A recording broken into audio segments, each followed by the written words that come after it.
Bonjour. Bonjour, merci d'être toutes et tous ici pour le débat sur la couverture médiatique de Gaza. J'étais journaliste au temps et moi-même, ça a été compliqué pour moi de faire cette couverture médiatique. Et je trouvais qu'il fallait qu'on trouve un moment pour pouvoir parler de toutes les questions qu'on se pose et puis qu'on parle des fois juste entre quatre yeux, puis de pouvoir faire cette thérapie collective avec vous aujourd'hui. Je pense que c'est important et c'est l'occasion au Prestival de pouvoir parler de ce dont on n'a peut-être pas le temps de parler quand on est pendant le travail ou qu'on n'a pas le droit de parler. Donc voilà, c'est l'occasion de... À la fin, vous aurez 15 minutes de questions. Ça sera très court, mais j'espère que vous ne serez pas trop frustrés. J'ai plein de questions. J'ai des super intervenants. Je vous remercie d'être là. Donc on a Mélissa Müller, qui était journaliste à Blick et en Suisse alémanique et qui a démissionné à cause de cette couverture justement journalistique qu'elle ne pouvait pas faire. Et là, on a donc la chance d'avoir une grande journaliste aussi, Julie Zog, qui va faire la traduction pour Mélissa Müller parce qu'elle parle allemand, suisse-allemand et anglais. Donc première question, est-ce que tout le monde parle anglais ou est-ce que vous voulez une traduction en français ? Tout le monde, ceux qui veulent une traduction en français, pouvez-vous lever la main? On a deux traductions en français. Ok. Alors on y va avec traduction en français pour les jeunes. Et puis alors, on a aussi du coup la chance d'avoir... Bonjour Iyad Alastal, merci de nous rejoindre. Il était donc Iyad Alastal, journaliste gazaoui, réfugié en France. Vous travaillez pour des médias français et aussi pour la RTS. Et vous avez créé Gaza Stories pour parler aussi de la vie quotidienne des Gazaouis et pas seulement de la guerre, et des Gazaouis, des Palestiniens et pas seulement de la guerre en Palestine. Bienvenue, merci d'être là avec nous.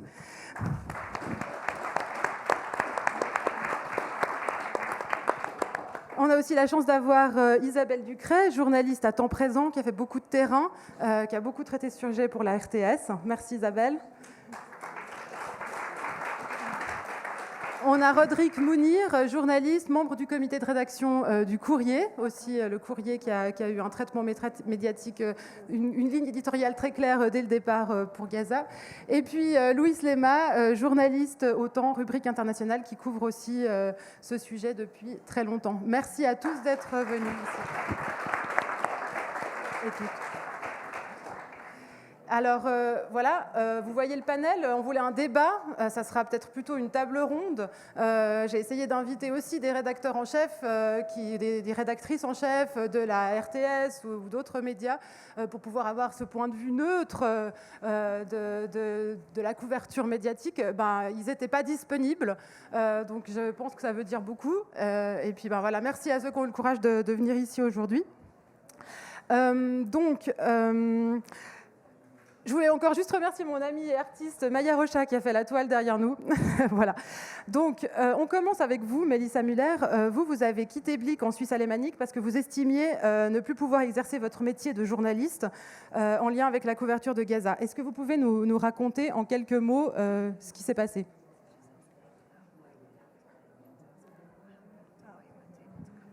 Hi, thank you so much for having me at the talk, and sorry for not speaking French. Unfortunately, I just don't. So I used to work for Blick, for the German Blick, of course, not the French one, for about 1.5 years as a news journalist. And I was also working on the 7th of October, and I left at the end of September last year, so I left quite a while ago. And for me, one of the reasons I wanted to be a journalist, one of the inspirations was Novara Media. I don't know if people here know Novara Media, but they are like a very leftist perspective. And I kind of wanted to bring a leftist perspective into mainstream media.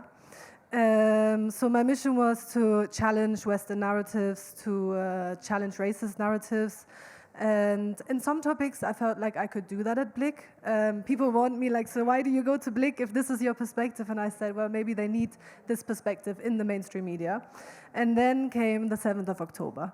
It was a really big challenge for me because I noticed that there is very one-sided narratives. They are talking a lot about the Israeli perspective, very little about the Palestinian perspective. And on the 7th of October, this actually started this reckoning, I guess. I was sitting at the news desk. I didn't know that much about the topic at the time. But I, of course, looked it up. I read a lot about it. I read different media, Israeli media, Al Jazeera, English media. Like I got sources from everywhere, and I saw immediately on the 7th of October how they bombed the first tower in Gaza. It's the Palestine Tower on live TV with Al Jazeera. And I inputted this and I said, oh, maybe we should put this in the live ticker. And already then there was just not really an interest to talk about what's happening to the Palestinians. They just kept saying, oh, but we want to know about the hostages. We want to know about the Israeli victims. We want to know about this. And this kept going. I kept making inputs about Palestinian death tolls, or about statements by Israeli ministers that were very genocidal, about the hospitals running out of fuel, about the hunger in Gaza and the worsening humanitarian situation. And the inputs were mostly ignored. Mainly they said, well, our readers are not interested in this. There was a lot of omission, which was, for example, the ICJ trial, where they talked about the illegal occupation of the Palestinian territories. I inputted this multiple times, and they didn't want to report about it. And this kept going, so I started to question, where is this coming from? Why are we not talking about the Palestinian side? Why are we not talking about the massacres that I kept inputting, that were kept getting ignored? And I had a lot of talks with my boss about this. There was multiple talks where I brought up my concerns and where they kept telling me that I was one-sided, that I was downplaying the 7th of October, which I was never. I was never downplaying the 7th of October. I said we should talk about the occupation. Even on the 7th of October, I inputted a graphic which shows the death tolls of Palestinians versus Israelis over the last 2 decades, and they just ignored it. And this was generally what happened. They ignored the inputs, and they blamed me for being too one-sided, too obsessed with the topic. It turned almost into bullying, I would say, in the newsroom. Many people got annoyed with me. It ended up in me not being allowed to use the live ticker, me not being allowed to write articles about this topic, even though I knew more than other people. So it had nothing to do with my lack of knowledge or with my anti-Semitism, which I didn't do anything in that direction. It was because of how they want to frame this. For them, it was very clear, and they told me also that it's very clear for them. It started on the 7th of October, and there would be no downplaying of the 7th of October, which would have, again, been giving context to what happened before. So at one point, they said to me, you know the stance of this newspaper, you know the stance of Ringier, who is the owner of Blick, you know the stance of the family who owns Ringier, and if it's not the stance that you agree with, then maybe you should think about whether this is the right place for you. And then I decided it's not, because I was blocked from writing, I was blocked from using the live ticker, I was bullied, I was ignored, my inputs were ignored, so I decided to leave. And when I left, I wrote a very long email to everyone explaining why I left, hoping that maybe this would create some internal discussion or explain to people what is really going on in Palestine and give more context to the situation. Unfortunately, nothing did happen with that, but yeah, I left, and this is kind of a short version of the story, unfortunately.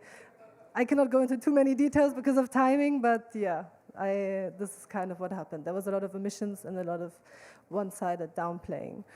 And they also ignored Palestinian voices. I interviewed a Palestinian expert who works for a think tank based in Washington. Because I wasn't allowed to talk about the Palestinian perspective, I wasn't allowed to contextualize the 7th of October, so I tried to get someone else to do it for me. And I first said I would like to interview Francesca Albanese, which probably a lot of you know. She's the special rapporteur for the UN for the Palestinian territories. And I was told she's too one-sided. So I managed to do an interview with this guy from the think tank who is Palestinian, and they cut the interview after I had to send them the quotes, which I never had to do before. And the explanation was, it's too one-sided because he's Palestinian. So I tried everything I could, and it didn't work, and I left. And ever since then, I've been very vocal about this topic.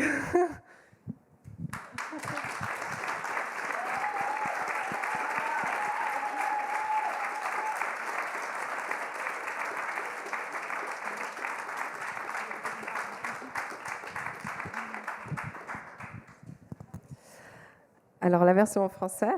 Donc, j'ai commencé à travailler pour le Blick en Suisse alémanique. J'y ai passé 1 année et demie et je suis partie en septembre dernier.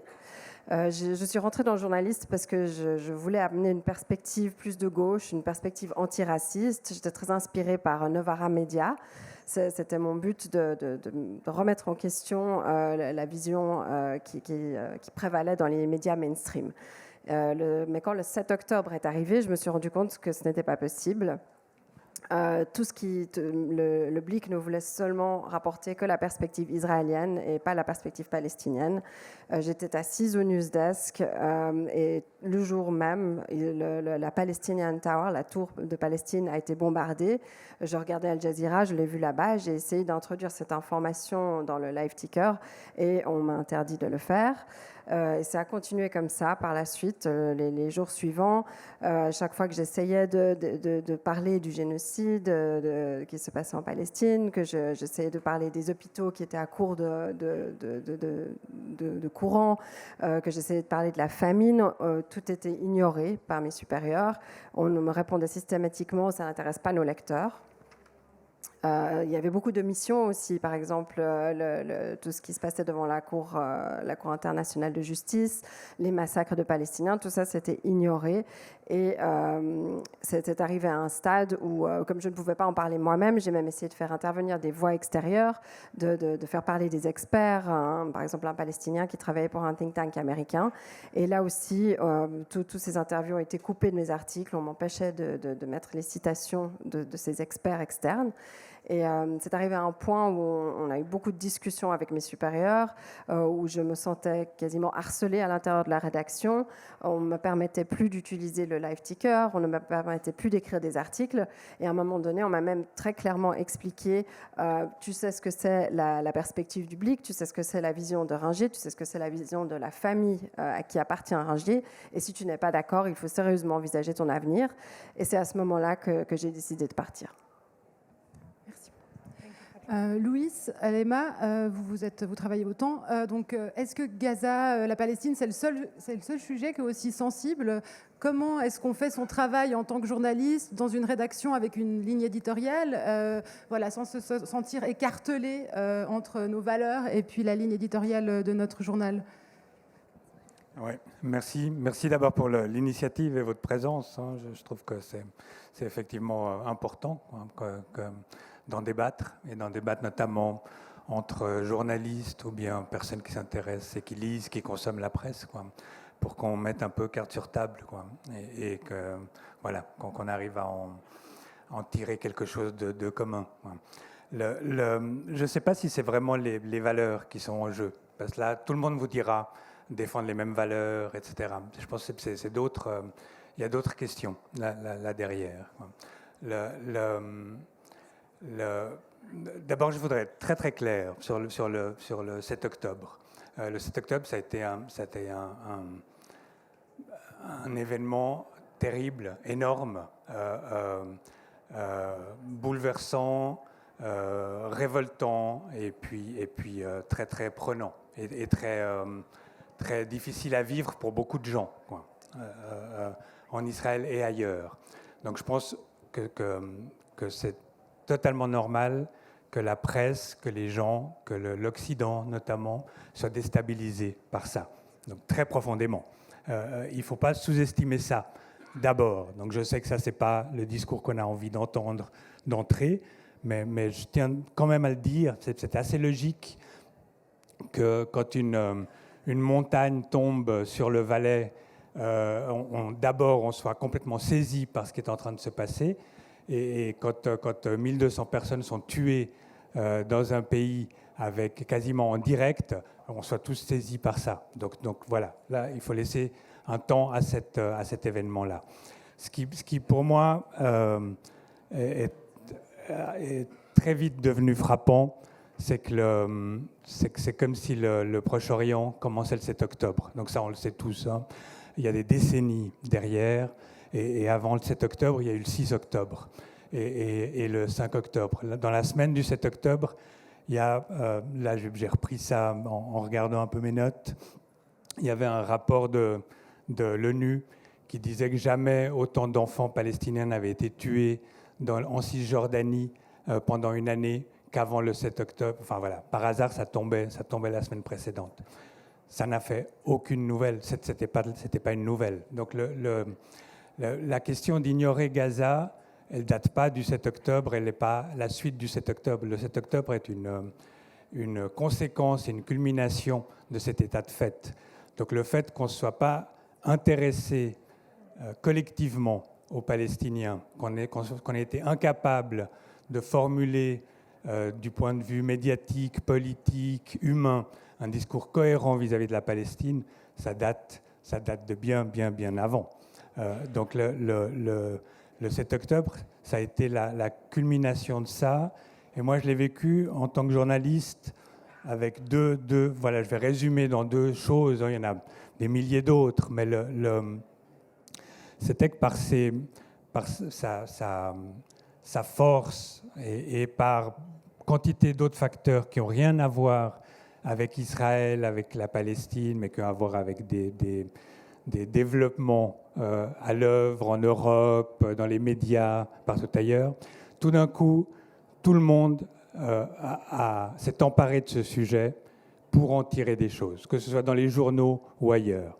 Donc on voit tous les développements qu'il y a eu en France sur les questions de l'antisémitisme ou autres, sur la polarisation du sujet, sur le passé colonial français, etc. Nous, on est très proche de la France. Sur l'Allemagne, donc nous, on est pris un peu ici en Suisse entre la vision française d'un côté, la vision allemande de l'autre, qui n'ont pas été glorieuses, ni l'une ni l'autre, c'est le moins qu'on puisse dire.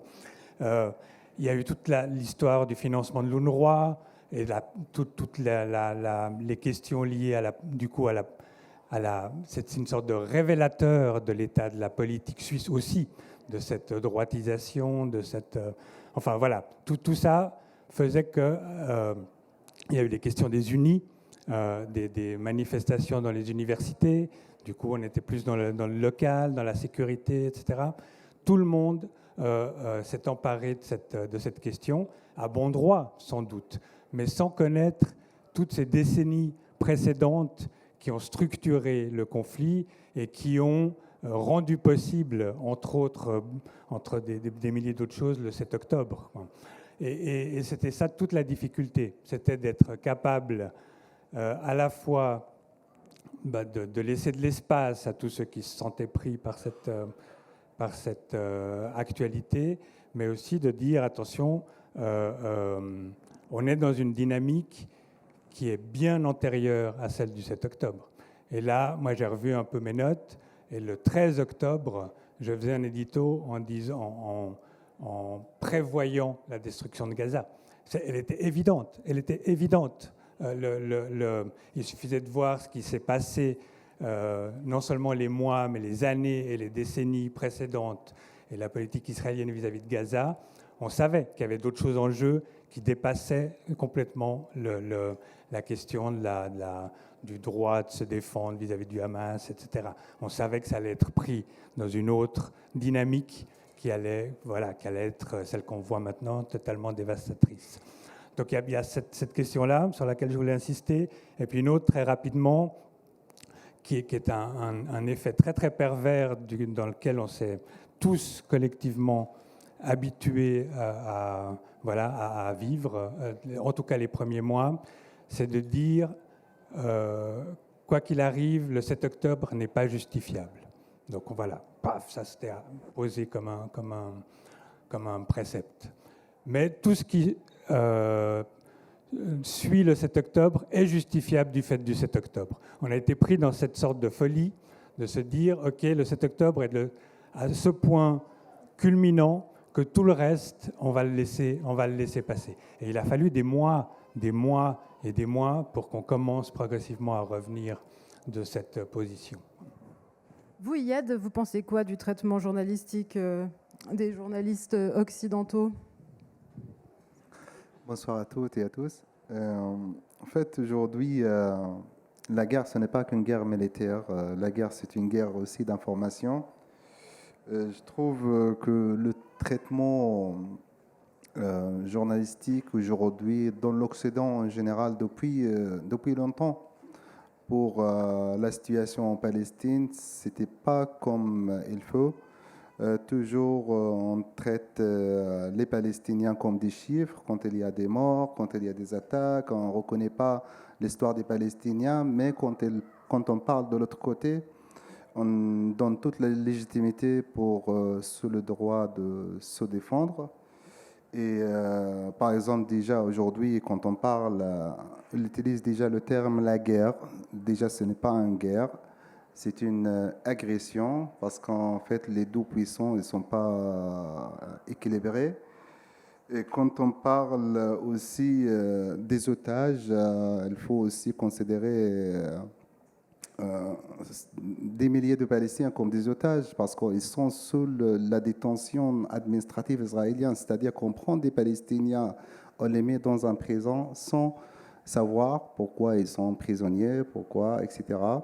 Et toujours, il y a la question comme quoi, est-ce qu'on dénonce le 7 octobre? On ne parle pas d'avant le 7 octobre, on ne parle pas de 8 octobre, de 9, de 10 jusqu'à aujourd'hui, on ne parle pas de la suite.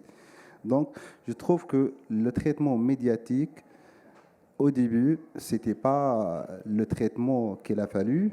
Pourtant, qu'il y avait des journalistes qui travaillent dans des grandes chaînes de médias, qu'on connaît leur vision, qu'on connaît leurs engagements, mais il y avait aussi des journalistes courageux qui voulaient parler, qui proposaient des sujets pour la rédaction en chef, mais il y avait toujours le veto ou l'interdiction de la part de la rédaction en chef de ne pas utiliser tel terme, de réduire le sujet, qui modifie aussi les sujets ou le témoignage ou l'article qu'on a proposé. Nous trouvons aujourd'hui qu'il y a peut-être une espèce de réveil chez les médias, parce qu'en fait, aujourd'hui, tout ce qui se passe à Gaza, ça a dépassé toute l'imagination. Presque 600 jours, 18-9 mois, le peuple de Gaza, il souffre de toutes les méthodes de la guerre, des bombardements, des agressions, des attaques, de la famine, du manque de soins. Et on interdit aussi les journalistes étrangers d'accéder dans la bande de Gaza. Mais avant, on considère tous les chiffres, tous les témoignages qui sortent de Gaza ne sont pas des témoignages de sources. On ne reconnaît pas les efforts des journalistes de Gaza. Pourtant, que les journalistes de Gaza, ça fait des années qu'ils travaillent sur le territoire. Ils ont été formés comme il faut. Ils prennent le risque pour apporter des témoignages, mais il y avait inculpabilité, peut-être complicité aussi de certains médias de ne pas traiter la question palestinienne comme il faut, et surtout la question aujourd'hui de Gaza. On voit que certains médias, ils ont commencé à se réveiller parce qu'en fait, on voit aujourd'hui Gaza, qu'est-ce qu'elle est devenue. On voit les images de la famine, on voit l'atrocité de la guerre. Et c'est ce qu'ils cherchent aujourd'hui, les Palestiniens, que cette guerre s'arrête, parce que cette guerre, elle a dégradé, elle a touché tous les secteurs, les aspects de la vie, et tout aussi les personnels de Gaza, soit des journalistes, des médecins, des civils. Le courrier, Rodrigue Mounir, vous très tôt, vous avez utilisé des mots comme génocide. La rédaction en chef, est-ce qu'elle a été visée par des pressions externes? Pourquoi est-ce que les rédactions, elles sont aussi frileuses, en fait, de mettre les mots, de parler de colonisation? Bon, alors, pour une rédaction comme le Courrier, qui a un journal qui traite les questions de déséquilibre et d'exploitation nord-sud, qui se considère anti-impérialiste, antiraciste. C'est évident que la centralité de la question palestinienne, on l'avait déjà à l'esprit. Bien sûr que pour nous, le 7 octobre, il a fallu marquer évidemment un temps, ce déchaînement de violence, mais qui n'était pas une surprise. Tout le monde se demandait en fait quand ça arriverait. Ça fait des années qu'on expliquait que Gaza était une cocotte minute, une prison à ciel ouvert, que quand vous tuez l'espoir, quand vous tuez tout avenir pour une jeunesse, vous déplorez le 7 octobre, mais vous dites qu'est-ce que vous feriez vous dans une situation pareille, par exemple. Donc on connaît les mouvements de libération dans l'histoire, ils sont violents. Donc cette violence, on la déplore, mais évidemment que pour nous, il s'agit d'expliquer. Le 7 octobre, c'est la résultante de quoi? C'est un continuum qui a 70 ans plus. Donc voilà, expliquer n'est pas excuser, mais sans comprendre, on reste juste sur cette crête en fait. Et il a fallu des mois pour se remettre à réfléchir et pour se remettre à expliquer pourquoi un régime colonial qui est la seule colonisation de colonies de peuplement qui au XXIe siècle continue à progresser au lieu de reculer. On a connu les décolonisations. Ici, on a un fait colonial qui progressait avec évidemment l'assentiment, la complicité de la Suisse. Je vous rappelais quand même, j'ai regardé aussi un petit peu ce qui se passait le 7 octobre. Le 7 octobre 2023, le chef de l'armée suisse de l'époque, Thomas Usli, était en réunion de travail en Israël avec ses collègues. On connaît le comportement de la Suisse pendant la Seconde Guerre mondiale ou avec l'Afrique du Sud.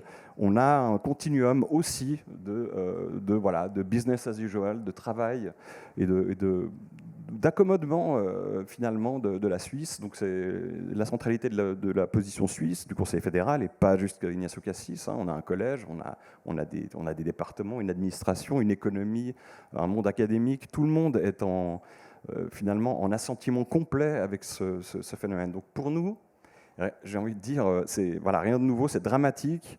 Mais maintenant, aujourd'hui, peut-être que la centralité de la question palestinienne dans l'antifascisme, l'antisuprémacisme, l'antiracisme et le mouvement décolonial et l'aspiration légitime des peuples à disposer d'eux-mêmes, ça doit nous faire réfléchir, ça doit nous faire réfléchir aussi sur nos rédactions qui, une fois encore, ont repris les médias mensonges, la propagande, sans se poser des questions. Tiens, on avait déjà fait ça avec des conflits précédents en Irak ou ailleurs. Et malheureusement, ce sont des mensonges ou des minimisations qui ont été catastrophiques, qui ont des conséquences humaines. On aurait pu probablement éviter des dizaines de milliers de morts. Si on avait pris nos responsabilités immédiatement et qu'on avait dit le droit de se défendre, ce n'est pas le droit à commettre un génocide. Pardon, je n'ai pas répondu à la question. Je vais le faire ultra vite.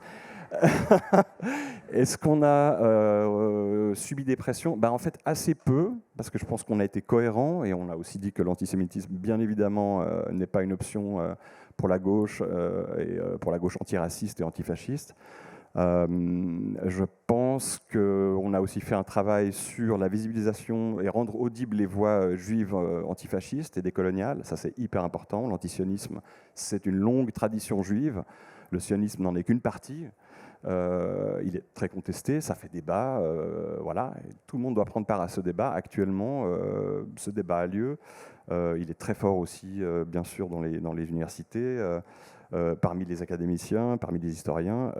Et puis donc, je pense que de ce point de vue-là, on a une position cohérente qui ne nous a pas vraiment valu de menaces. La seule fois où on a eu des courriers et des menaces, c'est quand on a saisi l'anniversaire du 80e anniversaire de la libération des camps, où on a fait cette manchette très percutante, Auschwitz, Gaza, plus jamais ça. Pourquoi? Évidemment pas pour minimiser la Shoah, bien au contraire, pour dire que la responsabilité de la Shoah, c'est reconnaître le génocide juif, le génocide des Juifs d'Europe, mais aussi dire, ça nous pose, nous avons la responsabilité, l'obligation d'empêcher que ça se reproduise. Et ça, malheureusement, l'histoire dira que nous avons échoué. Isabelle Ducret, vous travaillez à temps présent pour la RTS. Nous, en tant que journalistes, on tient tous à un équilibre des points de vue. Mais est-ce que c'est légitime, selon vous, de mettre au même niveau de parole la parole d'un représentant d'un État et d'une population bombardée et sous occupation? On ne l'a pas fait pour la guerre en Ukraine. On avait pris le parti de la population opprimée et pas pour la Palestine. Alors c'est vrai que peut-être, contrairement à mes collègues, j'ai la chance de travailler sur du documentaire de longue haleine. Et je pense que ça change un peu la donne. Et je vais répondre à votre question, mais avant, je voudrais juste mettre un petit contexte. C'est que, comme tout le monde ici, ça fait très longtemps que je couvre la question palestinienne et que c'est vrai qu'en 2014, quand j'ai voulu couvrir la guerre, ma rédaction m'a dit « trop dangereux, pas sûr ». Donc j'ai lâché pour y aller en journaliste libre, et j'ai notamment écrit pour Le Temps et pour d'autres médias, etc. Et puis en revenant, ils ont dit oui, alors il y a peut-être quand même moyen d'enquêter, etc. Et juste avant le 7 octobre, j'étais en Cisjordanie parce que je pensais que c'était là-bas que ça allait exploser et pas depuis Gaza. Je pensais vraiment, à ce moment-là, c'était vraiment la Cisjordanie qui était sous le feu des pressions. Et donc, j'étais là-bas en train d'essayer d'entrer en contact avec les brigades de Jenin pour avoir les combattants qui essayaient de se libérer de l'occupation. Et quand je suis rentrée, il y a eu le 7 octobre et on a dû trouver le moyen de quand même diffuser le sujet qui avait été fait avant, tourné avant, et qui racontait en fait la pression sur les Palestiniens, mais non pas à Gaza, mais en Cisjordanie. Mais ça reste la Palestine. Et c'est comme ça qu'en fait, on a réussi, en couplant ça avec un autre sujet fait par une autre équipe qui parlait du 7 octobre, à équilibrer. Parce qu'à ce moment-là, parce que le sujet, il est sorti, mais juste après, c'était pas possible de ne parler que de la Palestine, parce qu'ici, on était encore sous ce choc complet de cette attaque du 7 octobre, qui était dramatique, terrible, et dont les images ont été très intelligemment, tranquillement distillées dans le public. Je ne sais pas si vous vous souvenez, au début, le gouvernement israélien, je dis bien le gouvernement israélien, c'est marrant comme on prend toujours des précautions, alors que de l'autre côté, on n'a pas besoin. Donc le gouvernement israélien avait dit, c'est tellement affreux qu'on ne les montrera qu'à des parlementaires et qu'à certains journalistes dans des moments très privilégiés. Mais vous aviez tout de suite sur Telegram, sur d'autres channels, enfin moi j'ai trouvé très vite beaucoup de choses qui étaient distillées de façon tout à fait autorisée par le gouvernement israélien. Et puis petit à petit, et pour vous redonner un autre exemple, quand j'étais devant la Cour de justice internationale au moment où ils donnaient le verdict avec les manifs de Palestiniens devant la Cour, les manifs des pro-israéliens qui étaient un petit peu à l'écart parce qu'ils avaient refusé de se mélanger, enfin la police avait refusé qu'ils se mélangent, et c'était peut-être une bonne idée, et ben, du côté des pro-israéliens, ils diffusaient les images du massacre du 7 octobre au même moment que la Cour de justice internationale était en train de prendre cette conclusion, enfin donner cette conclusion qui était il y a un risque de. Donc comment, pour répondre maintenant à votre question, je pense que dans des documentaires de 45 minutes, on peut faire le parti pris de n'avoir qu'un seul bord. C'est possible. Le document ce que j'ai fait sur la Cisjordanie, c'était qu'avec la Cisjordanie et donc qu'avec les Palestiniens. Mais je pense qu'à ce moment-là, quand j'ai pu refaire d'autres sujets, c'était presque plus important, me semble-t-il, d'enquêter sur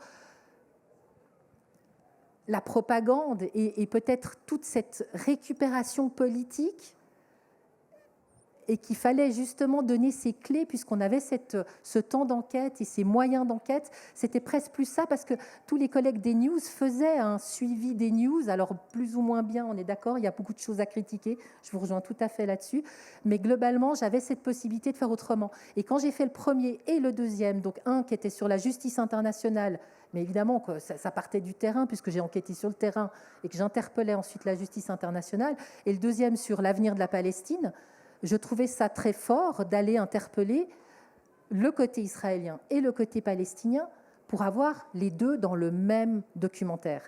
Et tous mes interlocuteurs, y compris mes producteurs, m'ont dit au départ, vous allez mettre les deux dans le même ? Eh bien oui, moi j'ai trouvé que c'était ça, la façon de faire avancer la réflexion, etc. Mais ce n'est pas toujours possible. Et puis, ce n'est pas une question de mettre au même niveau, c'est plutôt quelle question on pose. Parce que le deuxième documentaire, il était sur l'avenir de la Palestine, la question de la fin de Gaza, vous pouvez demander aux Palestiniens leur point de vue là-dessus, ce qu'ils vivent, les souffrances atroces, etc., le génocide, enfin, tout ça est évident, mais c'est vrai que quand vous allez chercher ceux qui sont à l'origine de tout ça et que vous les interpellez en disant « mais qu'est-ce que vous aviez derrière la tête ? Est-ce que c'était déjà prévu ? Vous avez chiffré les choses ? Comment vous imaginez les choses ?» Ça, c'est une information qu'on doit aussi apporter. Donc, ce n'est pas une question de mettre en équilibre, c'est plutôt une question de... On peut aussi défendre, on peut aussi parler de la Palestine en allant voir les Israéliens, le gouvernement israélien, et puis de les interpeller sur cette question-là. Ce que peu de médias ont cette possibilité de faire encore aujourd'hui. Louise Lema, vous aviez eu l'ambassadrice d'Israël en une qui disait en citation « Israël ne commet pas de génocide à Gaza ». Donc il faut donner la parole à tout le monde, mais est-ce qu'il faut continuer de relayer ceux qui l'ont déjà et jusqu'où on va ? C'est pas moi qui ai interviewé l'ambassadrice d'Israël. Ouais, on a peu d'atomes crochus avec elle. Est-ce qu'il faut donner la parole à tout le monde? Oui, sans doute, sans doute. Au début de l'année 2024, Israël faisait son budget et il a augmenté par 20 le budget communication du ministère des Affaires étrangères. C'est la fameuse Hasbara israélienne. Donc même si on se bouche les oreilles, la parole israélienne vient à nous. Donc il n'y a pas besoin d'aller la chercher, elle est là. Donc la question, ce n'est pas tant de donner l'équilibre et de savoir comment, quel nombre de lignes on a donné à l'un ou à l'autre. C'est de prendre conscience de cet environnement. Et Israël, ce n'est pas le seul État qui maintenant actionne les réseaux sociaux, enfin voilà, qui est très, très, très, très présent. Mais ils ont une longueur d'avance parce qu'ils savent faire depuis des décennies. Donc pour tout le monde, je pense ici, c'est comment on joue avec ça. C'est-à-dire comment, en étant conscient du fait qu'il y a ce déséquilibre fabuleux, dingue, juste invraisemblable, et que nous, on doit, au plus près de notre conscience, et conformément à ce qu'on sait de la région, à ce qu'on sait de l'histoire et à ce qu'on sait de l'actualité, comment on joue avec ça. Alors, à partir de là, chacun a ses astuces, ses manques, ses déterminations. C'est pas un problème qui se résout simplement en comptant les lignes ou en comptant le nombre d'interlocuteurs. C'est vraiment quelque chose qui a à voir, et je pense qui a à voir avec notre métier de journaliste de manière beaucoup plus large. C'est-à-dire qu'est-ce que nous, professionnels de l'information, faisons dans un tel panorama. Et dans la question de Gaza et d'Israël, il est constant. C'est une question constante. C'est-à-dire que la priorité numéro 1 des ambassadeurs israéliens, c'est d'assumer cette propagande. Et donc, en sachant, en leur donnant la parole, on sait qu'on est en train de jouer ce jeu-là. Donc voilà, comment est-ce qu'on le contre? Est-ce que jusqu'où il faut céder pour ensuite pouvoir faire les choses sérieuses qui commencent? Enfin voilà, c'est une question permanente, quoi. Mélissa Müller, est-ce que vous avez pu contextualiser le 7 octobre? Comment vous avez fait votre travail de contextualisation? Short answer, no. One example of this would be an article about the University of Lausanne, where they occupied the building to protest the genocide in Gaza. I wrote an article about it, and I included a quote from the students of their demands, which was to divest from the apartheid regime, Israel, as they called it, and something with genocide. Like, they used the word genocide. I don't know the exact sentence, but they used the word genocide. And someone from the newsroom wrote a critique in like a channel where all of the journalists are on the channel, and he said, a good Jewish friend said this was a very anti-Semitic article. So essentially they took it down from the main website, and then later I went to one of the leaders for that day. They were responsible for the newsroom for that day, and I said, I mean, if we talk about a protest, we have to include why are they protesting. I cannot just write students are going to occupy university and not say why they're doing it. I mean, what is this? This is basic journalism. If someone is going to occupy a university building to protest the genocide, you have to at least give them one sentence where they say why they do it. So this is just one of so many examples. I could really talk about this for an hour, but there was many examples where it was very clear I cannot contextualize the 7th of October.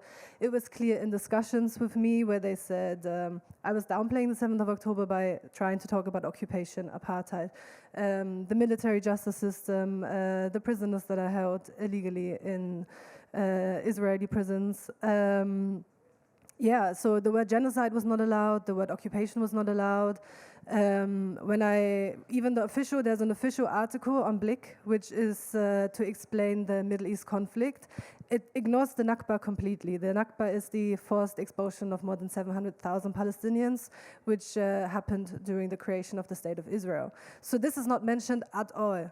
And when I criticized this, they just said, oh, well, we call it the Palestine-Israel war. So it's really like there is no room for the history of what happened in Palestine. There is no room for the word occupation, for the word apartheid, for the word genocide. I tried really hard to use these words, but I wasn't allowed to. So short answer, I don't think it's possible to contextualize it. And this is essentially why I left, because I felt I'm doing propaganda, because I keep talking about what happened. Like in every article, you have to include the 7th of October. In every article, we include the 7th of October, and we say, and even the news agencies, when you get a report from them, there's a paragraph in the end which said this all started on the 7th of October when the radical Islamist terror organization Hamas killed 1,200 Israelis. But it never starts 78 years ago when Israel occupied Palestine and kicked out 700,000 Palestinians from their homes, which up to date live in refugee camps. In Gaza, the population is about 2.3 million people. 1.7 are registered as refugees. This is nowhere mentioned. Nowhere is this mentioned, and this is on purpose because I know that I tried everything to include the history.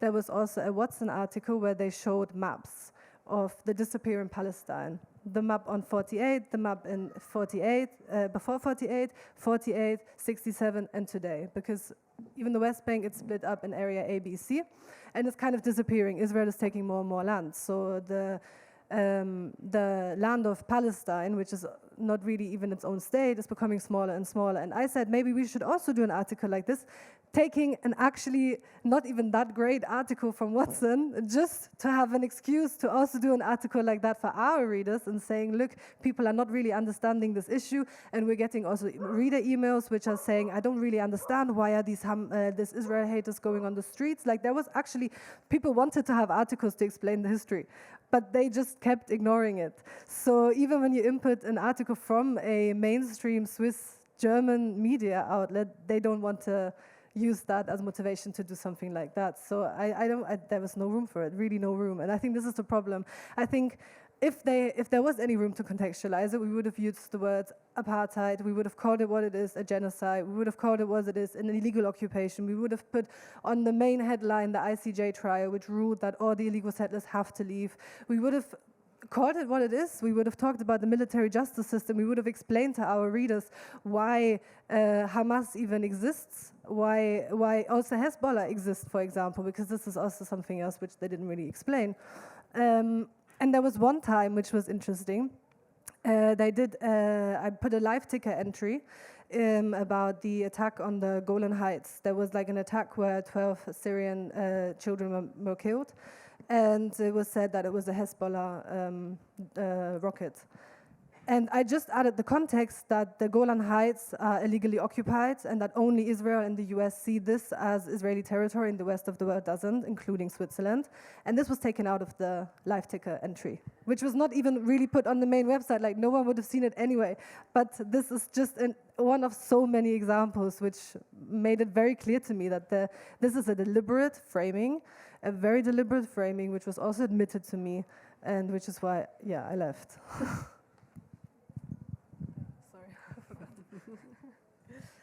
Donc non, c'est la réponse courte, non, ce n'est pas possible de contextualiser ce conflit. Un exemple, c'est par exemple, j'ai voulu écrire un article sur une démonstration à l'université de Lausanne lorsqu'un bâtiment avait été occupé par des étudiants pour protester contre ce qui se passait à Gaza. Et je leur ai donné la parole, ils ont mentionné le mot régime d'apartheid israélien et génocide. Et ces termes ont été retirés de mon article. Ce qui me paraissait complètement délirant, parce que comment parler d'une manifestation si on ne peut même pas dire ce pourquoi les gens manifestent.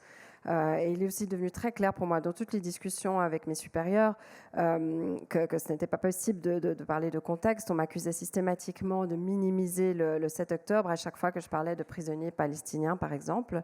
À chaque fois que j'essayais d'amener du contexte, par exemple, même dans un article très général sur le Moyen-Orient, sur le conflit au Moyen-Orient, il n'était pas possible de parler de la Nakba, la catastrophe originale qui a fait que les milliers de Palestiniens ont été chassés de leurs terres. On m'a dit non, nous on appelle ça la guerre israélo-palestinienne. Il n'y a pas de place pour l'histoire de ce qui s'est passé aux Palestiniens auparavant. Et c'est arrivé à un point où j'ai l'impression que je ne faisais que faire de la propagande. Je devais inclure dans chacun de mes articles la mention sur le 7 octobre. Je devais aussi chaque fois préciser que ce qui avait initié ce conflit, c'était l'organisation terroriste Hamas qui avait tué 1200 Israéliens. Mais jamais on ne m'a laissé préciser qu'en fait, tout ça avait plutôt commencé il y a 70 ans avec la Nakba. Et pour donner un exemple, à un moment donné, j'ai proposé qu'on publie une carte qui montre comment les territoires palestiniens avaient été reniés, avec un exemple temporel en 1948, en 1967 et aujourd'hui. Et ça aurait permis un petit peu d'expliquer le contexte. Et on avait même des courriers de lecteurs qui nous demandaient des explications sur ce contexte. Il y avait une demande pour cela, mais on m'a dit non, que ce ne serait pas possible. Une autre fois, j'ai voulu expliquer, il y avait une attaque sur les Golan Heights, les hauts du Golan. 12 enfants avaient été tués à cause d'une roquette du Hezbollah. Et là aussi, j'ai voulu expliquer que dans le fond, ce sont des territoires occupés illégalement et qu'il n'y a qu'une poignée de pays, dont la Suisse, qui ne perçoivent pas ainsi. Et là aussi, on a retiré cette mention de mon article. Isabelle Ducret, vous montiez, vous avez dit un reportage sur la résistance armée palestinienne quand il y a eu l'attaque du 7 octobre. Est-ce qu'on peut parler de résistance armée à propos du 7 octobre? Désolée.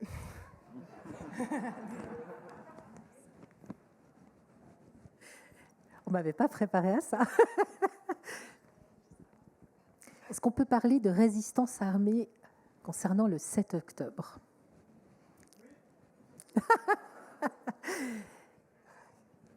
Je pense qu'il faut effectivement que toute chose soit remise dans leur contexte, et je vais rejoindre ce que mes collègues ont déjà dit, sans dire ces mots-là particulièrement, mais on est d'accord que c'est impossible de faire démarrer ce qui se passe. On ne peut pas faire démarrer les choses le 7 octobre, c'est bien avant, et que ce qui s'est passé le 7 octobre est en tout cas le résultat d'années et d'années et d'années d'occupation et de tentatives de récupération du territoire palestinien. Ça, c'est clair. Maintenant, est-ce qu'on peut parler de résistance? Moi, je mettrais une petite nuance. Parce que pour avoir passé beaucoup de temps avec les Palestiniens, notamment à Gaza, avant le 7 octobre, il y a beaucoup de Palestiniens qui n'étaient pas d'accord avec le Hamas. Parce qu'aujourd'hui, on continue d'essayer de dire très fort, parce qu'on ne peut pas mélanger le gouvernement du Hamas et les habitants de Gaza. Et donc, pour moi, une résistance, elle devrait venir d'une résistance populaire. Donc, ça voudrait dire que tous les habitants de Gaza étaient d'accord avec ce qui était en train de se passer. Et ça, je pense sincèrement que non. Je pense que c'était un acte terroriste de la part du Hamas. Maintenant, est-ce que ça fait partie d'une histoire qui a été provoquée par ce qui s'est passé, et notamment l'occupation israélienne? Oui. Est-ce que c'était avec l'accord de la population de Gaza? Je ne pense pas. Est-ce que ça répond à votre question? Mais moi, je pense que vous devriez répondre à cette question. C'est vous le prochain. J'allais vous poser une autre question en vous laissant rebondir sur la réponse d'Isabelle. Donc, vous voulez rebondir tout de suite? Moi, je trouve que, comme vous le dites, qu'il y a beaucoup de Palestiniens qui ne sont pas ni de côté de l'autorité palestinienne, ni de Hamas. Mais il faut savoir qui a nourri avant le mouvement de Hamas à Gaza. Il faut savoir que c'était avec l'accord du gouvernement israélien, il y avait l'argent qui passait à Gaza pour faiblir l'autorité palestinienne, pour financer le Hamas. Et comme on le dit dans un proverbe, c'est le magicien qui a fait la magie qui a bouleversé tout. Voilà. Et donc, moi je trouve que le peuple palestinien, le fait que ça fait 20 mois, 600 jours, qui subit des bombardements, qui se fait tuer d'un endroit à l'autre, qui se fait tuer avec toutes les méthodes de la guerre, par la famine, par le manque de soins, par le bombardement, ça c'est une résistance. Les méthodes de la résistance se sont variées. Donc les Palestiniens à Gaza, je parle de la population, ils ont résisté toute l'injustice, soit avant la guerre, ils ont résisté contre le Hamas, contre l'autorité palestinienne, parce qu'il faut savoir qu'on cherchait toujours des élections pour choisir des représentants pour le peuple palestinien. Mais en fait, cette décision de commencer la guerre, d'attaquer, ou l'attaque de 7 octobre, ce n'était pas une décision qui appartient le peuple palestinien, ni l'ensemble du peuple palestinien. Et je reviens à dire que le peuple palestinien à Gaza, en Cisjordanie, il résiste. Et il faut se rappeler aussi qu'en Cisjordanie, il n'y a pas de Hamas. Donc, il n'y a pas de raison pour le gouvernement israélien de tuer ou bombarder les Palestiniens. Il tue les Palestiniens en Cisjordanie. Il n'y a pas de résistance. Il y a une résistance aussi populaire, mais c'est une volonté de l'autre côté, le gouvernement israélien, de tuer les Palestiniens. Je trouve que les Palestiniens résistent partout. Même la présence de chaque Palestinien, soit à Gaza, en Cisjordanie ou à l'étranger, c'est une résistance pour imposer le narratif palestinien et l'injustice que les Palestiniens vivent depuis plus de 75 ans aujourd'hui.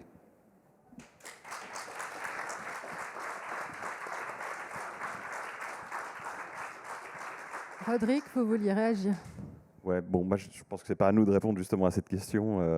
C'est aux Palestiniens de décider de leur avenir. Enfin, voilà, moi je me sens pas de parler du Hamas. C'est pas la question. J'aimerais vraiment qu'on profite de cette catastrophe médiatique. En fait, je pense qu'on pourra pas faire pire que le traitement médiatique en Occident de Gaza, qui maintenant on sent un petit shift, mais il est timide.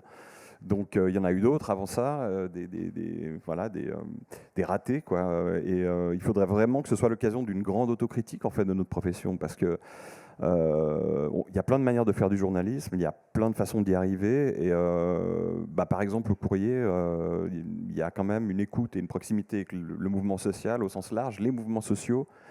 C'est un biais, évidemment. Il y a les relations internationales, c'est comme il y a l'histoire des grandes dates, il y a l'histoire des chancelleries, quoi. Mais après, il y a l'histoire depuis la rue, dans les universités. On voit que les étudiants, on voit que beaucoup de mouvements engagés qui se prennent la répression au premier chef sont en avance, en fait, dans l'histoire. J'ai l'impression que les médias ont beaucoup de retard, en fait.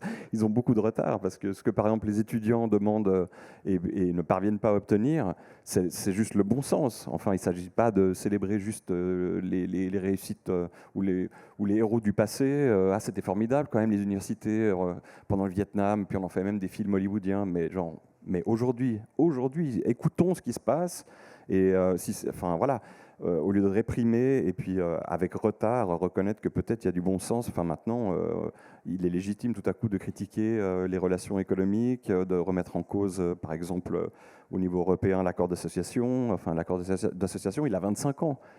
Comment était-il possible que ça puisse encore exister avant le 7 octobre? Donc, en fait, voilà, une autocritique, ce serait aussi s'éduquer, travailler, peut-être diversifier aussi les rédactions. Le monde a changé. Enfin, il n'y a pas qu'Internet, il y a aussi les diasporas.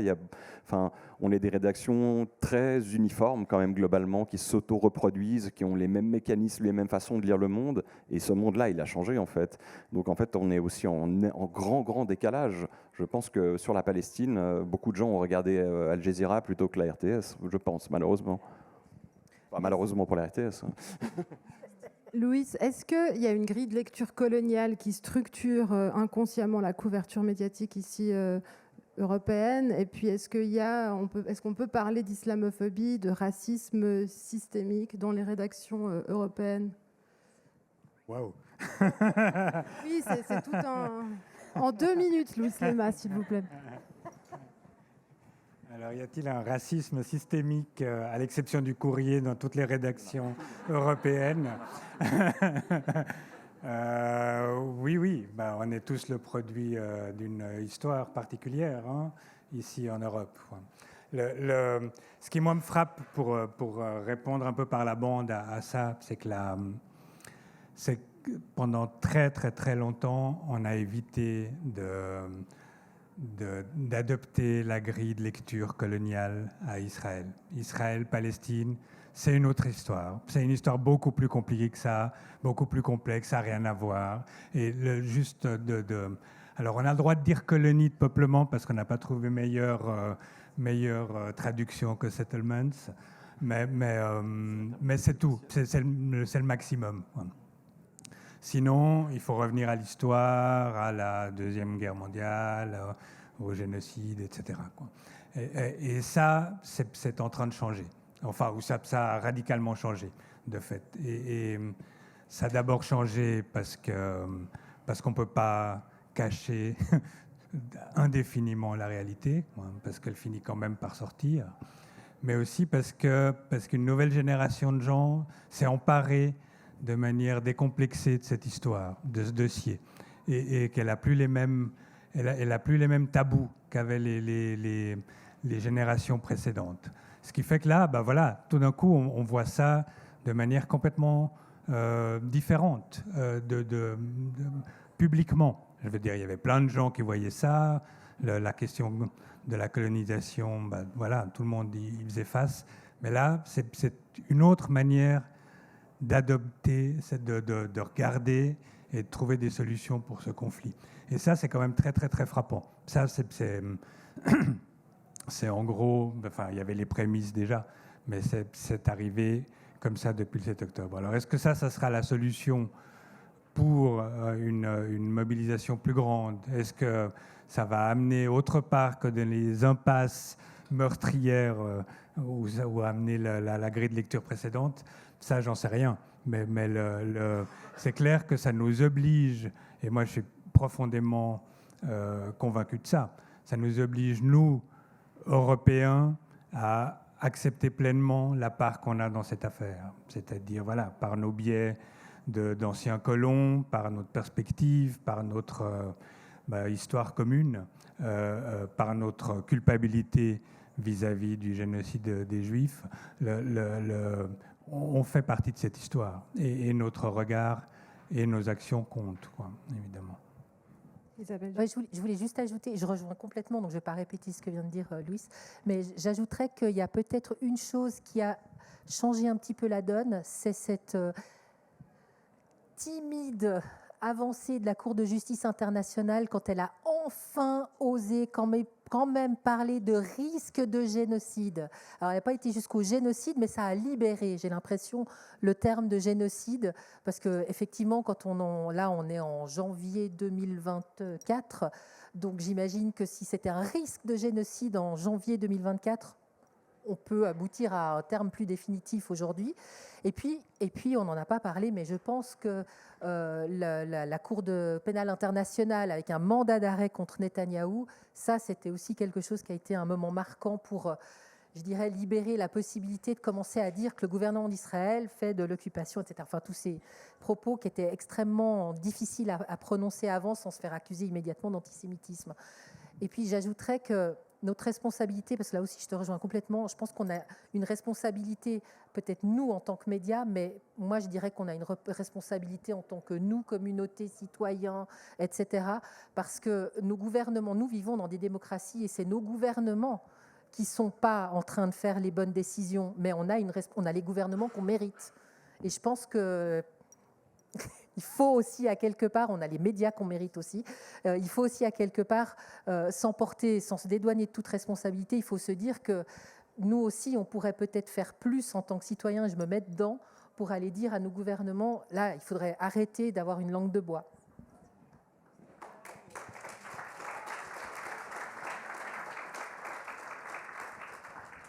Yad Alastal, est-ce que, en tant que journaliste, on doit utiliser le mot génocide ? Il ne faut pas attendre encore 200 000 morts à Gaza pour reconnaître ça soit un génocide ou un crime contre l'humanité. Parce que pour toute l'humanité, la perte d'un vie humain, c'est une perte. Mais quand on considère aujourd'hui l'attaque qu'il y a eu le 7 octobre comme un grand massacre, qu'on a reconnu les victimes, mais on ne reconnaît pas les victimes palestiniennes comme comme les autres victimes. Et pour ça, je ne suis pas aussi la bonne personne pour définir est-ce que c'est un génocide ou pas, parce qu'effectivement, il faut des spécialistes pour vérifier la scène de crime, chercher aussi les traces. Mais aujourd'hui, on voit honnêtement le mot de génocide, il a failli de sortir de la bouche de certains politiciens.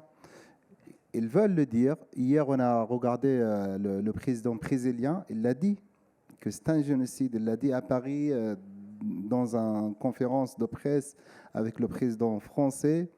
Et moi, je vois, on regarde, on observe les élites, les officiers, ils veulent le prononcer, mais peut-être ils disent que ce n'est pas encore le temps.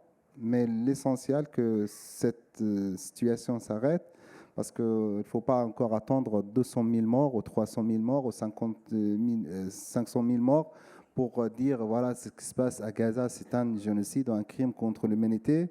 Déjà, tout ce qui se passe aujourd'hui à Gaza, c'est insupportable. Utiliser la famine, le manque de soins, la torture, la déportation, parce qu'on ne parle pas de déportation aujourd'hui à Gaza, quand on prend des Palestiniens de leur place du nord de la bande de Gaza pour les envoyer dans le sud de la bande de Gaza. Quand on arrête des Palestiniens dans le nord de la bande de Gaza, après ça on les fait relâcher dans le sud de la bande de Gaza. Je pense qu'il y a beaucoup d'éléments qui peuvent se rajouter dans ce terme. Mais il y en a c'est la Cour de justice, les jurys, les procureurs qui ont le droit de dire si c'est un génocide ou pas.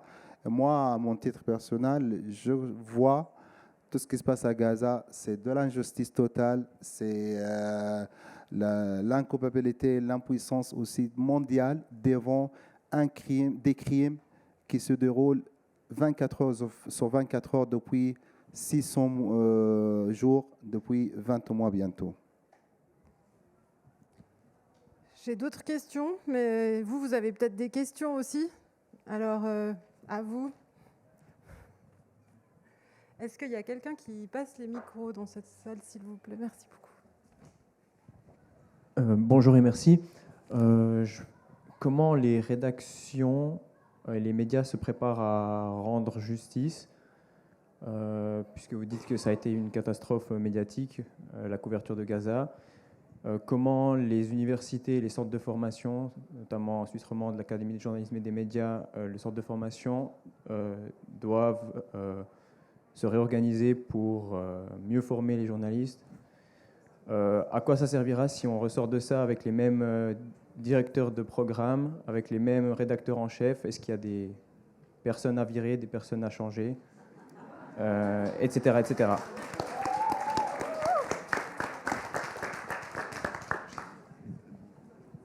Qui veut répondre? Je propose qu'on affiche une liste et puis chacun met les noms. Puis hein? Oui, il y a des comptes à rendre sans doute. Hein, et d'ailleurs, ils sont rendus, hein, puisque les médias, s'ils n'ont pas de lecteurs, bah, ils ferment. Quoi. Ouais, donc, c'est aussi simple que ça. Là, les conséquences peuvent être assez immédiates. Moi, autant, bah, voilà, j'ai passé une bonne partie de ma vie à être journaliste, donc je ne sous-estime pas l'importance des journalistes, mais je ne la surestime pas non plus. Quoi. Donc, je ne sais plus qui disait, on a les médias qu'on mérite.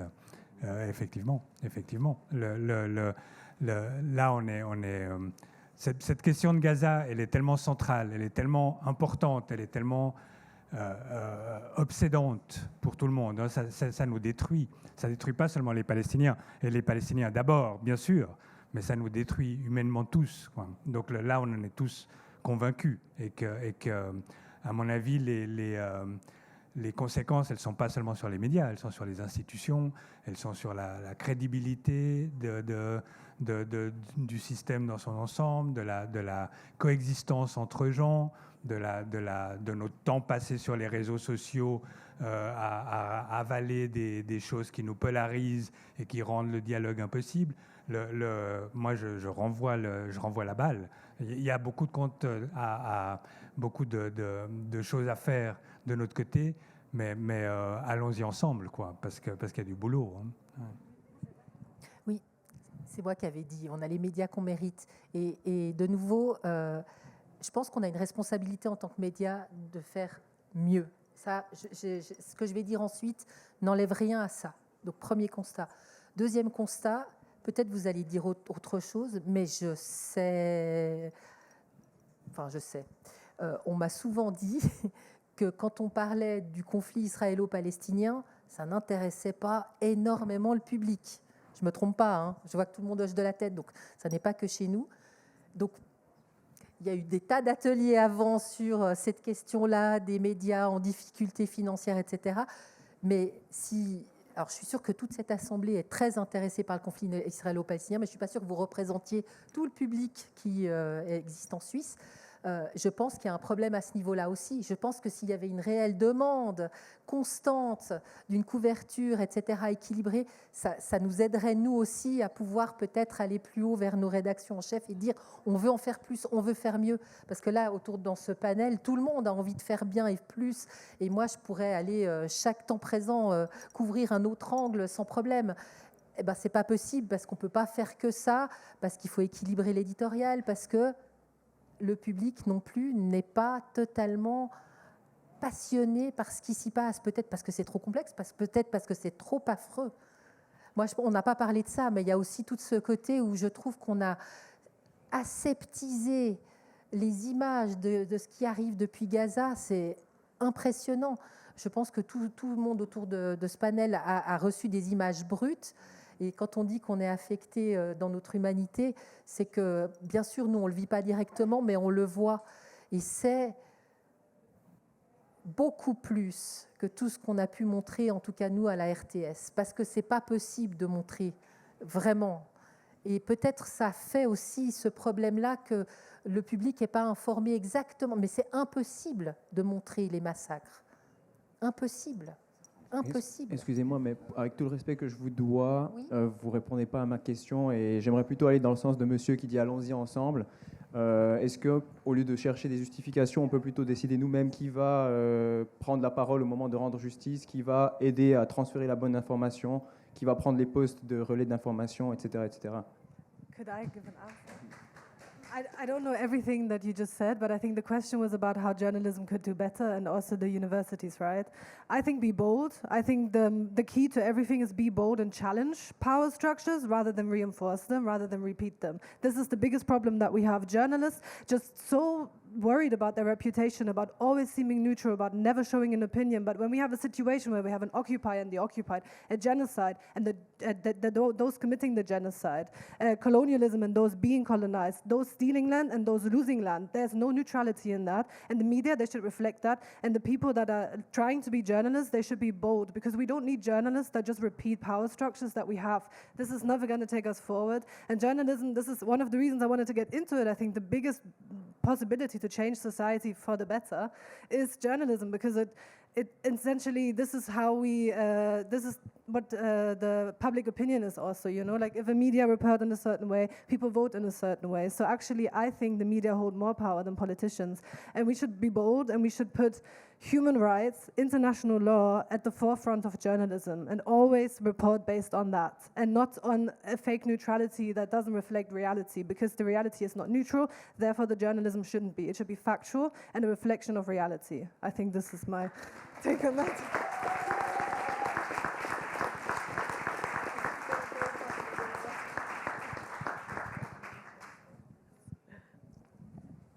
Je vous encourage à être courageux et aussi à remettre en question les structures de pouvoir. En tant que journaliste, on a toujours tellement peur de montrer une opinion, de donner une opinion, on veut se montrer neutre toujours. Mais quand on a en face de nous une situation où un pays est en train de voler la terre d'un autre pays, d'un autre peuple, et que ce peuple est en train de perdre ce pays, on ne peut pas rester neutre. La réalité n'est pas neutre. On peut se montrer factuel, mais pas forcément neutre. Et si on veut vraiment changer la société, c'est la seule manière de la faire, et c'est le rôle du journaliste. C'est pour ça que je suis rentrée dans le journalisme. C'est parce que je voulais changer la société. Et je pense qu'on a aussi un rôle important à jouer pour façonner l'opinion publique. Nous pouvons effectuer du changement. Oui. En fait aussi, je pense, parce que je reviens à votre intervention, quand on dit c'est impossible, parce qu'en fait, il y a des fois, les images, ils sont dures qui sortent de Gaza, mais elles ne sont pas aussi dures quand on va sur place. Je pense aussi que le langage il doit changer pour pouvoir transmettre ce qui se passe à Gaza. Moi, d'après une expérience personnelle, je trouvais que le langage de humaniser les Palestiniens de Gaza, de traiter les sujets comme il faut. Je vois dans beaucoup de chaînes de médias arabes, ok, il y a un grand parti pour les actualités avec des images dures, avec des blessures, avec des cadavres, avec des bombardements, mais à la fin, ou peut-être c'est pas à la fin de l'émission, on voit un sujet, un reportage où on parle d'un personnage de Gaza. On essaye de montrer ce Palestinien, sa vie, ses projets, qu'est-ce qu'il était et qu'est-ce que sa vie elle est devenue aujourd'hui avec le bombardement. Je pense que peut-être dans les chaînes de médias et de télé ici étrangers et occidentales, il faut concentrer. C'est ce qu'il manque déjà des sujets qui sont liés à la vie des gens, au portrait des gens. Et comme ça pourra peut-être passer dans les rédactions en chef et ça dépend aussi avec les journalistes avec lesquels on travaille à Gaza parce qu'en fait il y en a tellement de journalistes qui aiment bien montrer Gaza ou les Palestiniens comme des gens qui pleurent, qui sont fiers de destruction, des bombardements, mais non, il y en a des gens qu'il faut montrer, il faut qu'on le montre en bonne image, malgré le désespoir qui l'entoure. Moi, d'après l'expérience personnelle, depuis 2019, je montre Gaza avec des extraits sur la vie quotidienne, sur l'art, les artistes, le patrimoine, parce que Gaza et la Palestine, ce n'est pas qu'un champ de ruines, que c'est une zone de bombardement. Non, il y avait l'aspect de la vie quotidienne. Et là, aujourd'hui, on voit, malgré la sauvagerie et l'atrocité de la guerre, il y en a des gens qui sont créatifs sur les tentes, qui transforment les vêtements, les draps en vêtements chauds, qui plantent quelques 1-2 mètres comme ça pour pouvoir trouver à manger. Il y en a des choses qu'il faut montrer et comme ça résonne, j'imagine, dans les médias. Ouais, moi je voulais aussi dire une chose, c'est que c'est un combat démocratique en fait. Le journalisme, ça devrait pas être une rédaction surplombante qui regarde le monde et puis qui décrypte le monde et qui diffuse sa science. En fait, c'est intéressant aujourd'hui le panel qu'on a. Il y a une journaliste libre, il y a une journaliste du service public, il y a un journaliste du privé, mais qui est un journaliste libre d'esprit, et on a un journaliste palestinien aussi. Et puis moi je suis dans un média associatif où on a beaucoup lissé la structure en termes de hiérarchie, parce qu'on croit au débat démocratique, au contre-pouvoir, à la limitation du pouvoir des figures d'autorité. Donc voilà, moi je suis évidemment favorable à un maximum de démocratie dans la société en général, démocratie plus participative, moins verticale. Il ne suffit pas d'aller voter. On vote beaucoup en Suisse, mais la démocratie, c'est tous les jours. Et donc, si demain, vous allez créer un média ou intégrer un média, battez-vous pour qu'il y ait beaucoup de débats, beaucoup de concertations, de challenges à l'intérieur, parce que je pense qu'en fait, on se trompe aussi. Enfin, on manque une partie de la discussion aujourd'hui si on oublie que le journalisme est dans une immense précarité. Enfin, je pense que vous le savez pour beaucoup, et on se réunit aussi aujourd'hui pour parler de ça dans le Prestival. Et en fait, de la précarité, c'est beaucoup d'insécurité et c'est peu de capacité à challenger les décisions, à débattre au sein des rédactions. Moi, en parlant avec les collègues, je constate qu'il y a beaucoup moins de sociétés de rédacteurs qu'avant aussi. Donc la tradition de débattre, de challenger les décisions de la hiérarchie éventuellement, voire de faire des grèves, ça se perd en fait. Et ça aussi, c'est un point hyper important. Il nous faut des médias divers, des médias démocratiques et des médias où on a une capacité et aussi à se demander à quoi on sert en fait. On est là pour challenger les pouvoirs, effectivement, pas pour faire le service après-vente du Conseil fédéral et de l'USAM, quoi. Alors, c'est fini. Et du SECO, pardon. Mais si quelqu'un ne peut pas partir avant d'avoir posé une dernière question... Oui, madame ? Non, il est là. Merci beaucoup. En fait, ce que j'aimerais dire, parce que c'est un peu en rapport avec tout ce que j'ai vu un peu aujourd'hui en parlant de ce journalisme et tout, un des trucs qui, je ne vais pas dire me choque, mais me déçoit quand même beaucoup, c'est que j'ai l'impression que tous les journalistes sont d'accord pour dire que ça ne va pas, qu'ils n'ont pas la liberté de dire ce qu'ils aimeraient dire et ce qu'ils devraient dire. On parle beaucoup de déontologie et tout. Et quand même, oh mon Dieu, on est bloqué, on ne peut pas parce que les gens ne veulent pas. Enfin, je me suis plantée devant des vidéos de 4 heures qui racontaient X trucs. Je ne suis pas du tout convaincue par ce discours que les gens ne sont pas intéressés en fait par ces choses-là. Et je me demande, est-ce que c'est pas aussi le fait qu'on n'en parle pas qui, enfin, si les médias qui sont censés nous montrer les vérités et qu'est-ce qui est important n'en parlent pas, est-ce que finalement le message derrière, c'est pas aussi que ça ne vaut pas la peine qu'on s'y intéresse? Et il y a aussi beaucoup ce truc où, voilà, on a besoin de nouveaux médias, on a besoin de ci, on a besoin de ça. J'ai l'impression que c'est un peu comme... Enfin, je ne vais pas vous jeter la pierre, qu'on se comprenne. En plus, je pense que vous n'êtes pas les journalistes, ceux qui seraient sur le front si on devait jeter des pierres, clairement pas, hein, qu'on se comprenne.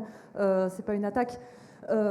Mais tout le monde pour dire ça va pas, c'est une catastrophe et tout. Et en fait, j'ai l'impression qu'on attend des jeunes qui débarquent, qui n'ont pas les moyens, leur dire, ben en fait, fabriquez le truc qu'il faudrait faire.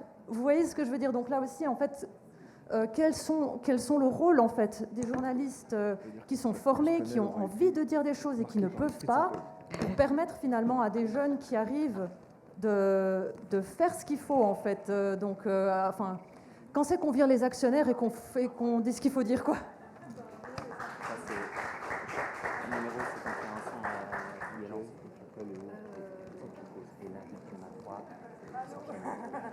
I think the answer is we should create new media and abandon old media. I mean, this was for me the conclusion I came to. I tried to change the media we have. It doesn't work unless there's a lot of people with that motivation, which unfortunately in my case wasn't the case. I was pretty much alone. I was the only one speaking up. There was a few people who were frustrated behind the closed doors, but wouldn't say anything.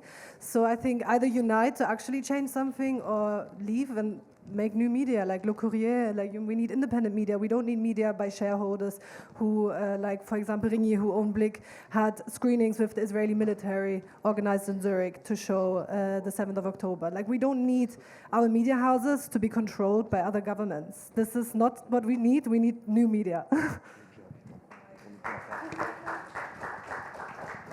Soutenez le journalisme indépendant. Merci à tous d'avoir... Ah oui, traduire. La solution, c'est de créer des nouveaux médias. Nous devons abandonner les vieux médias. J'ai essayé de changer les choses depuis l'intérieur et ça n'a pas marché. J'étais la seule qui osait parler.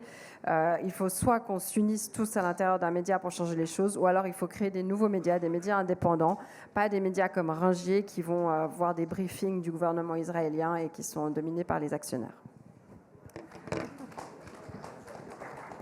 Merci beaucoup, merci Mélissa Muller, merci Isabelle Ducret, merci Yad Alastal, merci Louis Lema, merci Rodrigue Mounir d'avoir été là aujourd'hui. Merci à vous.